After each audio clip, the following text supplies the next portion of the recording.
Tignan siya guys. Bumili na. Hindi ko na talaga alam yung sasabihin ko, love. Pinili niya yung dress na nakita namin sa SM. Nung time na yun, bumili lang kami sa National, tapos bumisita ng Regatta. Tapos sabi niya, love, try mo to, bagay to sa'yo. Hindi ako naman, sige, try ko lang. Try ko lang naman, tignan lang namin. That time, ayaw niyang ipabili yan. So yun guys, kasi nung sinukat ko na to. Dapat pipiliin namin, kaso ayaw niya kasi nga expensive daw. Kasi ayaw niyang ano guys, ng mga pricey things. Ayaw niya talagang ipabitbit sa counter. Pero, nasukat niya na at maganda talaga sa kanya bagay. Kaya binili na lang natin nung hindi siya kasama. Ang pricey kasi for me, para sa, alam mo yon sa dress. You're special, mahal. You deserve that. It's the thought that counts. Ang pera na babawi. Pero yung mga pagkakataon ko dito. Ayun. Tsaka maramdaman mong special ka. Hindi sapat yung pera mo. Guys, grabe talaga. Pinalikan niya ilang beses. Alam niyo ba kung ilang beses kami nagsabihan dun sa ano na yun? Kaya hindi ako makapaniwala, guys. Kasi ilang beses kami nagsabihan na, sabi niyan, sige na, dali mo na dun. Ako, ayoko, hindi. Hindi bagay talaga sa'yo, love. Alam mo yun, ilang anuhan kami ng gano'n, nung moment na yun. Ending na naliw ako nun, guys. Hindi ko talaga binili. Binili. Hinatak ko siya, palabas. Binalik ko to doon.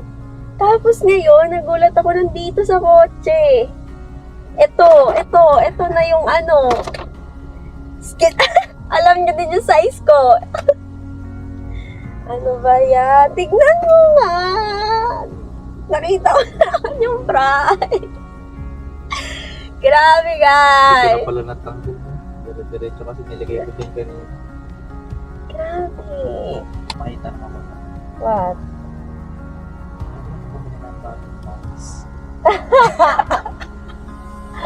Oo naman, sa'yo. Joke lang. Alam nyo guys, ito naman, regarding sa yan, sasakyan, ganyan. Pasensya na yung itsura ko guys, feeling ko wala kasi akong maayos sa slet. Pero, ang tawag mo dito, sasakyan naman, yan naman yung mga gusto niya. Pero hindi naman siya yung maano na bibili ng ganito, ganyan. Lagi talaga siyang ganyan, tatanungin niya muna. O, gusto niya lang, pero hindi niya bibili.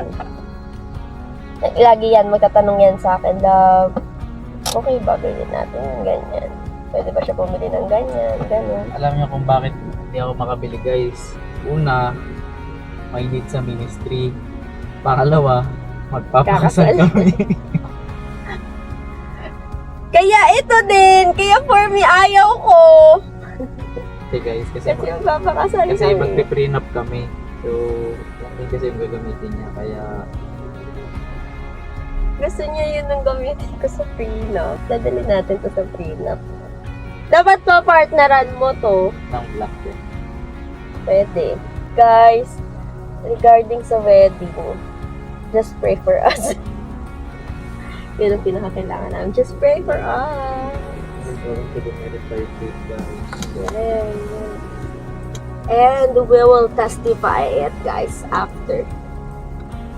Everything talaga is by faith. Pero grabe, thank you, love, for this. Welcome. We love you. Ano maisip mo, love? Ba't mo binili? Tingnan mo, hindi ko na maalis yung sarili ko dito. Ganyan siya guys.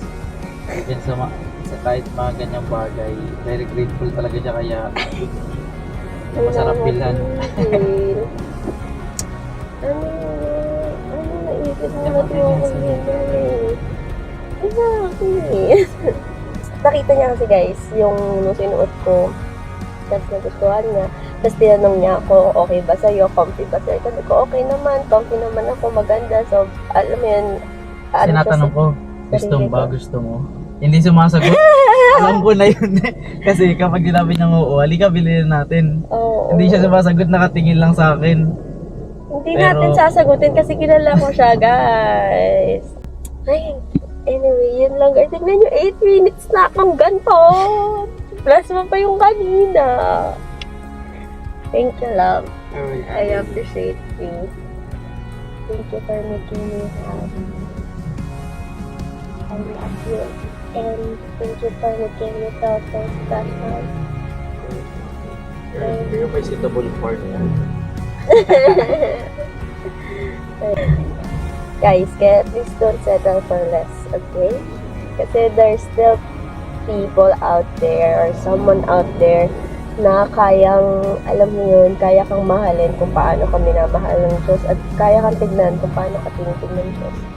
Kaya, don't settle. Hindi lang to guys, patungkol sa material na bagay, hindi lang sa kung anong kayang ibigay ng partner mo sa'yo, but how he treats you, how she treats you, yan, it's also a big deal na dapat natin tinitignan. Character matters.